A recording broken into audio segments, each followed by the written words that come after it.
everything in the legislation that's written in family law throughout most of the Western countries, so not just Canada, but many states in the US and the UK and Australia and stuff like that, they're mostly written to enrich and protect women, which would have made sense 30, 40 years ago when deadbeat dads were not, taking care of their kids. But they changed the laws in such a way that you're basically treated as an ATM if you're a man. They extract resources from you. They criminalize you, in the sense where fathers are not appreciated. They're disparaged. They're looked down upon. They're not respected the same way that moms are. And they essentially move his resources to her.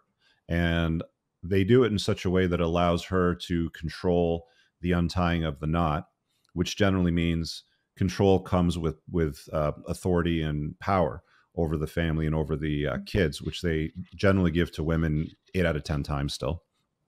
And he's often left in a position where he's bankrupt, destitute, broke, living in his parents' basement, watching his wealth transfer over to his ex while she alienates him from his own kids. Now, I didn't personally have that experience. I didn't have a great experience, but my experience was such that I started to read case law between couples getting divorced when I was going through my own divorce, because I had to square away in my head what I was up against. Because I'm a very strategic player in life. Like, I played chess when I was a kid for years. So I approach a lot of things in life from a strategic perspective. So I wanted to learn as much as I could about divorce, which I did. And again, that was my second red pilling moment, because I thought it would have been easy, but it's not. It's very difficult, and most men get wrecked at the end of it.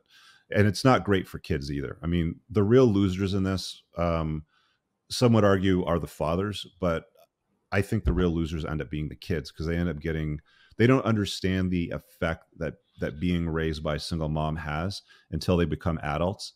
And they realize that most single mother households are essentially beta factories. Like, that's one of the things that softens and weakens males, is 43% of children today are being raised in single parent households, which is either by choice, because, moms just get pregnant and they get knocked up by a loser and he runs off, or, they end up getting,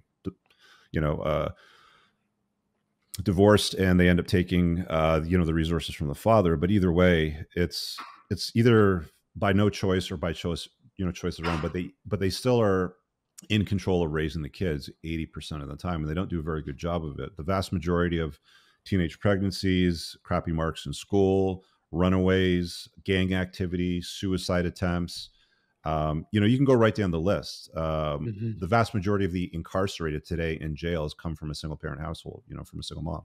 So they don't do a very good job at it. So that's part of the beta factory, issue that comes up with softening males. So the whole divorce process for me was a big red pilling moment. So that was number 2. The third one was after I got divorced. So I was married for a few years. I was, engaged and dating my ex-wife, for quite a while. And then I went back into the dating pool, 2013 or so, I guess. And that's where I started mostly dating women around my age or a little bit younger. So I think I was 38, 39 at the time. And I got involved, like, I was dating a bunch of women, having a good time. You're talking to them, and a lot of them were, for the most part, train wrecks. They weren't in very good shape. They weren't very attractive. I've always taken very good care of myself as far as what I eat and exercise. So I came across this one gal who was very fit. She had the typical post-divorce breast augmentation, so she looked hot. A lot of people would have commented at the time when I was dating her, like, she looks like Jennifer Aniston. So she was that caliber of attractiveness, right? So if you're a fan of Friends, you know what I'm talking about.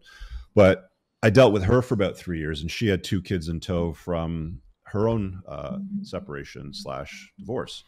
And I invested into a relationship with her and kids that weren't mine. And these ego investments never paid off. I got a lot of pushback, a lot of disrespect. I discovered that you have responsibility as a parent to somebody else's kid, but you don't have any authority. And as a father, you generally have responsibility to your own kid with authority. Now, the authority part's is slowly been stripped away, but the deal that you get when you sign up for a single mom sucks, because you end up essentially cuckolding yourself, which, if you don't know what that means, you're essentially choosing to raise another man's seed when you get involved with a single mom, because they're generally not looking for love. They're looking for help, Yeah. right? There's this notion that they're looking for love and that they want another stab at it. They want another, go at love. Maybe the grass is greener somewhere else. Maybe they'll find a better man, sort of thing. And that might be the initial push for it, but they're really not looking for love. They're generally looking for help in life. So I did that ego investment, spent 3 years with them, traveled, paid for certain things, here and there. And at the end of it, I ended up getting, betrayed. She ended up cheating on me a couple times. And the whole notion of putting time, effort, and resources into somebody else and their kids is just such a bad idea. And I didn't know how bad of an idea it was until I went through it. So all of these things that I experienced, the wisdom comes from the pain. The wisdom comes from the bad choices. And I really think that's why younger people today should really pay attention to older guys that have lived life and had those experiences. These 20-something-year-old gurus that are holding out to the public that they're experts of making money or love or women or whatever, they're mostly a bunch of idiots lying, and they're either lying or they don't know what they're talking about. So I think a lot of guys get led astray and don't get the best information because, again, the wisdom that I have has come from the experience with the choices that I made in business, in marriage, in dating, and love, and all that sort of stuff. And the truth of the matter is those three things back to back were really what unplugged me from, society's comforting lies, right? Just do the right thing and get involved with a single mom and be the man that steps up because the other guy was a loser. Because that's a story that you hear from these moms all the time.